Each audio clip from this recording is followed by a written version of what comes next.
No? Nakarinig na ho ba kayo ng mga mananampalataya na nagsabi, during pandemic, lalong pinagpala ako ng Panginoon?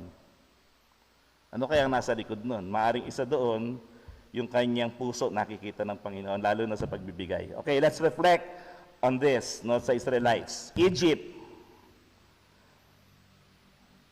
Egypt symbolizes Israelites' slavery. Dahil nung sila'y nasa Egypt, nung bandang huli na, no, hindi ho nung simula, nung bandang huli na, sila ay naaalipin na pinahihirapan ng Paraon. Kaya doon sa kanilang paghihirap, sila po ay nanalangin sa Diyos at hiningi nila sa Panginoon na sila ay iligtas at alisin sila sa ganong kondisyon, yung slavery.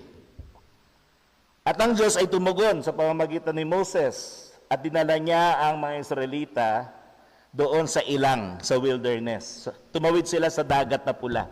Tandaan po ninyo yun. Nahati ang tubig at nakatawid sila, namatay ang mga umahabol sa kanila. At alam naman natin kapag wilderness, walang kabuhayan doon. Hindi sila pwede magtanim. Ni wala ngang tubig. Pero ano ang sinisimbolize nito? No? Pero bago tayo pumunta ron, tingnan muna natin, i-apply muna natin itong Egypt sa ating buhay. Applying this today as managers and stewards to God's blessing of money. Ang Egypt po ay parang yung mga tao sa panahon natin ngayon na alipin. Alipin saan? Sa maraming bagay. Dahil ang binibigyan po natin na emphasis ngayon ay pera, marami ho alipin ng pera. Ibig sabihin, may pera pero hindi pa rin masaya. Pero ang Egypt kasi hindi may kakulangan, naghihirap. Kaya sino ho yung mga nakikita natin na naghihirap ngayon? Dalawang klase. Yung mga tao talagang wala. Kapos na kapos. At yung mga tao na hindi kinakapos, pero hanggang leeg ang utang. Meron ho bang difference yung taong wala doon sa may utang? Titignan natin, taong wala eh. Yung may utang, naghihirap din yan eh. Meron pang financial burden at saka stress. Dahil lalo na kung meron ng singilin, kunyari credit card, yung bangko, naghahabol yan. At kapag hindi nakabayad yan, patong ng patong yung interest. Hanggang dumating yung time, talagang maghihirap ka na. Sino po may mga credit card? Ay, yung umamin ah. Yung mga may credit card dito matagal lang may credit card pero hindi nauubos. Bakit? Kasi bayad ng bayad. Yung dating may mga credit card na nagtatago na ngayon kasi hindi na nakapagbayad. Meron din mga ganon. So, kung apply natin ito, maraming mga tao nasa Egypt pa. At ano pong ibig sabihin yan? Kailangan nilang makalaya. At sila'y nananalangin. O kaya dapat manalangin sa Panginoon. Sino sa inyo gustong umalis sa pagkakautang?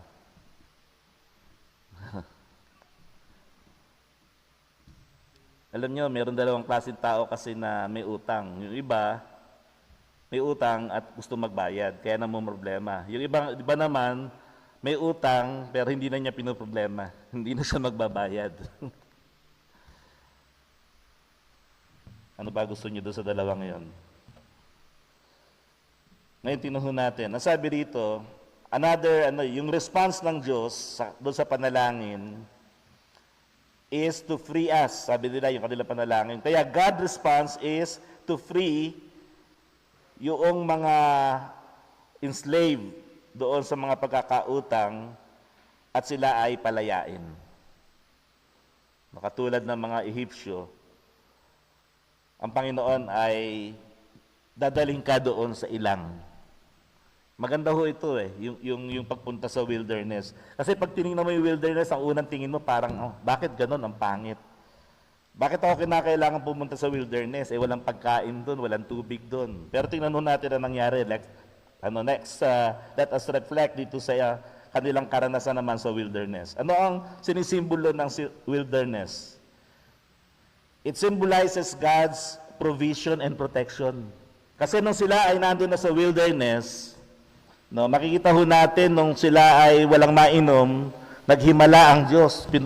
Kay Moses, pinapalo yung kanyang tungkod sa bato at nagkaroon ng tubig. Nung sila ay naiinitan sa paglalakbay, nagpadala ng ulap, kung saan man sila lumalakad, hindi sila naiinitan. At sa gabi naman, kapag maginaw, meron naman pillar of fire. Diba? At nung sila ay naghahanap na ng karne na kakainin, nagrereklamo na naman sila, buti pa sa Ehipto. Gusto naman nilang bumalik uli sa Egypt, doon sa pagkaalipin. Pero hindi na pumayag ang Panginoon. Magpo-provide ako para sa inyo. So nagbigay siya ng mana. No? At nandun pa yung pugo. Marami yung pinadala ang Panginoon. Pero yung mana, ang maganda ho dito, ang sabi lang ng Panginoon, kumuha kayo ng sapat. Yung sapat lang sa kakainin ninyo. Kasi pag sumobra ang inyong kinuha, ano nangyayari? Kinabukasan sira na. Kasi bakit? Kasi may kukunin pa may papadala pa uli Pero pagdating ng Sabbath day, kumuha na kayo ng sobra. Kasi sasamba sila Kaya tinan nyo, pag may pagsamba, ang Panginoon nagbibigay ng sagana. At lahat ng kukunin nila hindi nasisira. Pero lahat ay sapat.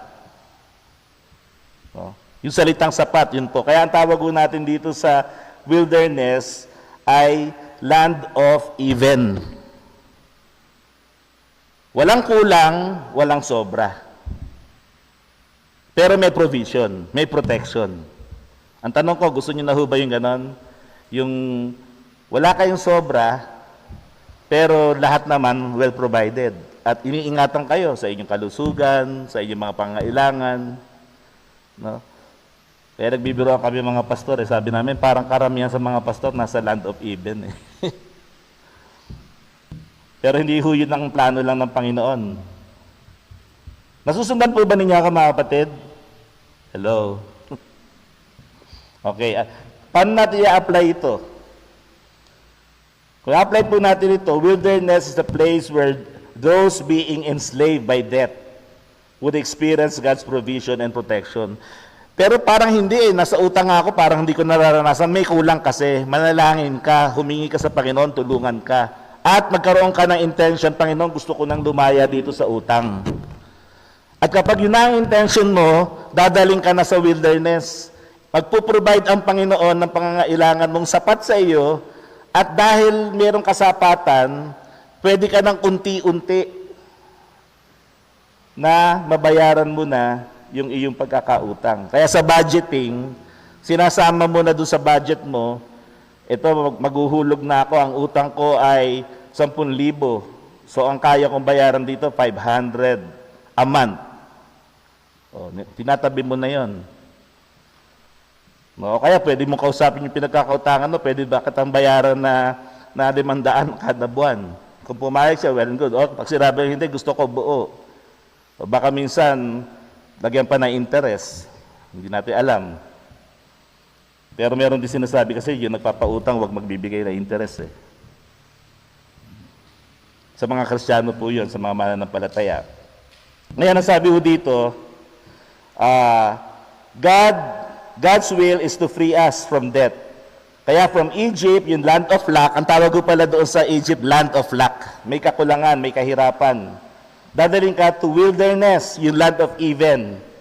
Bakit? Piniprepare ka moving toward the land of more than enough. Alam mo ba rin yung salita more than enough? Ito po yung El Shaddai. No? Yun yung promised land. Ngayon, reviewin po natin na mabilis. Egypt symbolizes slavery. Ito yung tinatawag na land of lack. Wilderness symbolizes God's provision and protection. Ito po yung land of even. Yung promised land, God's abundance. Land of more than enough. No, ano po ang ibig sabihin ng more than enough? Ang ibig sabihin po ng more than enough, halimbawa, bigay po ako ng figure. Meron akong utang na 100,000. Pero ang kikitain ko ay 10,000 a month. Kapag dumating yung 10,000 pesos sa akin, in essence, hindi akin yun. No? Kasi kung ibabayad ko yun doon sa utang ko, kulang pa. Tama po ba? Kaya hindi ka talaga makakaalis doon sa ganong kalagayan hanggat hindi mo babayaran yung utang. Kaya kinakailangan ka talaga magkaroon ng budget, no, mag-create ka ng plano kung paano mo mababayaran, kahit hulugan. Kaya mangyayari po dyan, ibig sabihin, dito sa land of lack, gusto mo makarating doon sa even. Yung even, yung wala na akong utang.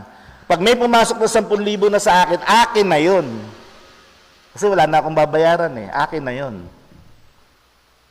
Pero ang maganda doon sa land of more than enough, meron mang pumasok sa akin, meron pang ibang mga blessing, lahat ng pangangailangan ko natugunan na, may sobra pa. Ano ang gusto niyong piliin?